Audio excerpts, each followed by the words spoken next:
Very much. SE time now is 8:49. What's it like to be a young person living with a serious disability in the UK today? Many ways pretty similar to being a young person without one. Well, that's the message from a documentary on BBC Three tonight, in which young people with a range of debilitating conditions live away from home for the very first time. It's called The Unbreakables, and before we speak to some of them and the head teacher, let's take a look at the programme. There is nowhere like National Star. Here it's very different. It's a whole different world.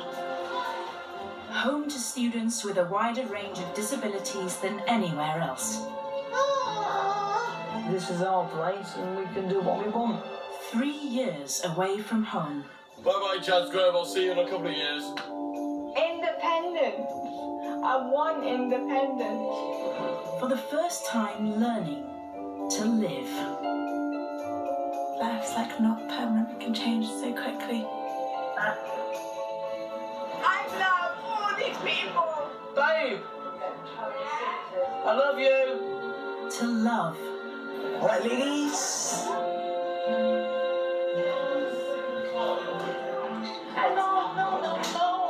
To lose. I'm losing my patience with him.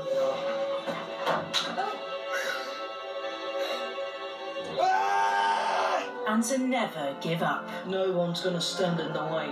I did it. Well, that was a snapshot of life at the National Star College in Gloucestershire. That's where Catherine Rudd is the head teacher. Good morning. And Nikki Freeman and Josh Reeves are both students. Josh, you're still there. Yes, I am. And Nikki, you've left. Yeah, I graduated in just July. Excellent. Well, Catherine, for anyone who perhaps still hasn't got an idea of the college, who goes there, what's it for, how long do you spend there? Well, we are a specialist college. We're in the middle of Gloucestershire and we are open to young people with a wide range of disabilities from right the way across the UK. So our students are aged between 16 and 25 and come to us to learn to grow up, move away and experience life and learn those skills that you need for the rest of your life. And Nikki, we see you dealing with some of the problems you face, and that's to do with an accident you had some years ago now. Just tell us a little bit about that. Well, I was on the way to my school leavers prom and it was raining loads, so I slid off the road and hit a tree. Right, and it left you with some very serious injuries. Yeah. And we see you try to deal with some of them, like some of the simple things that lots of people take for granted that you struggled with over the years. Yeah, I had to learn to walk again because obviously I broke my pelvis and both femurs, so I was in a wheelchair for a while. But then I slowly started walking again. And we see you, I mean, this is one of the sequences where you're learning how to cross the road because you forget things, is that right? Yeah, because my vision was a bit funny. So I couldn't see things on my left side very well. So I'd forget to look to the left and there'd be a car and I wouldn't see it. Josh, you're still at the school. Yes, and I am. Still at the college, and Catherine's described who goes there. You've been to a mainstream school, yes, as well as right. this college. That's right. How is this college better? This college is way better because in my mainstream school I was a bit isolated, and so I couldn't go down the red ground with my friends because I had muddy wheels, so they weren't any in buildings. But coming to National Star has given me the independence that I need and the life skills. And especially when I come home and see my parents, see the smiles and stuff that I learned, all them skills, it's great really because National Star has given me that freedom. Well, we have a clip of you with some primary school children talking to them, and we can see how their attitudes are towards you as well. Let's have a look. It's kind of like when you were it's like you can look at everything clearly, but then outside. That one's for when they had a brain injury, that's what they could see, basically. So you can only see how basically that one's the corner dry. Yeah. There. Yeah, it's really hard to see. Hello. You can only see you can't see proper details. Yeah. So it's like slightly blurry. For people that can walk and able-bodied like all of you, you just could do anything in the world. I do everything as well, but I do it in a different way. So you just take that advantage away from life because people think you're different when you're not. It annoys me how people look at me different. I hate sympathy because at the end of the day, I'm exactly the same as you. I'm just a guy in a wheelchair.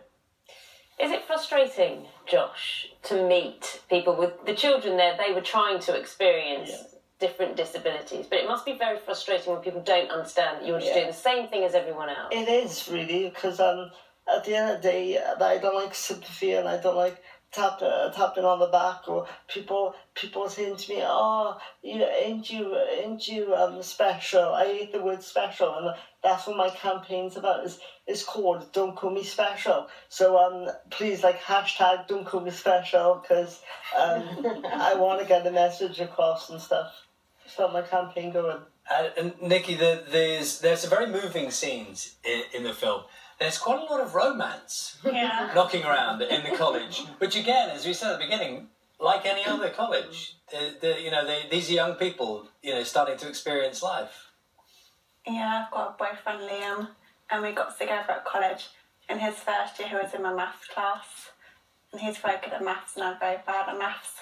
Useful boyfriend to have, I think, indeed. And Catherine, it's quite interesting picking up from what Josh says and what Nikki said, that the environment is somewhere where you're not singled out, where, for example, muddy wheels aren't a problem, access is automatically thought about. And what does that do in terms of setting the students up for life outside the college? I think it's really interesting. One of our students said to me about a year ago, this is the first place in my life where I haven't felt special. Haven't had to get onto a special bus or go through a special doorway or go into a special classroom, and I can be me. And I think Morgan says it really well. He says that, it's about our personalities, not our disabilities for the first time. We're not defined by our disability. So I think our job at the college is making sure that our young people have those skills, have the resilience to go out there and challenge. There are still the arguments, though, aren't there, about whether or not people with disabilities should be educated separately or in mainstream schools to benefit both parts of society. How do you address that? Well, I think it's about choice for young people. It's about the environment that suits them best to learn in. We all choose an environment which we believe will set us up the best for our adult lives. This is what our students have chosen.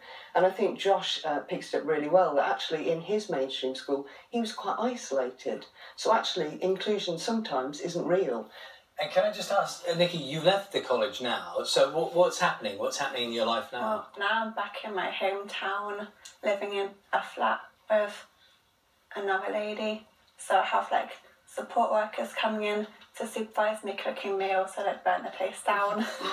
And is it working out okay? Is it going well? It's going good. Oh, that's really good. And Josh, I see your nickname is Josh the Mosh. Yeah. Should I ask about that, or should we not ask about that? We should. Well, you could, but it'll come from my YouTube show. Really, I do a lot of YouTube stuff, so that's where it comes from. And my Xbox name, but that's because I like headbanging. I go to a lot of gigs with my dad. I like heavy metal. Good. Now we know. Lovely to see you this morning. Good luck with everything. Nikki, Catherine, thank you. Thank you. Well, The Unbreakables, Life and Love on a Disability Campus begins on BBC 3. That's tonight at 9 o'clock. 8:58 the time. There's been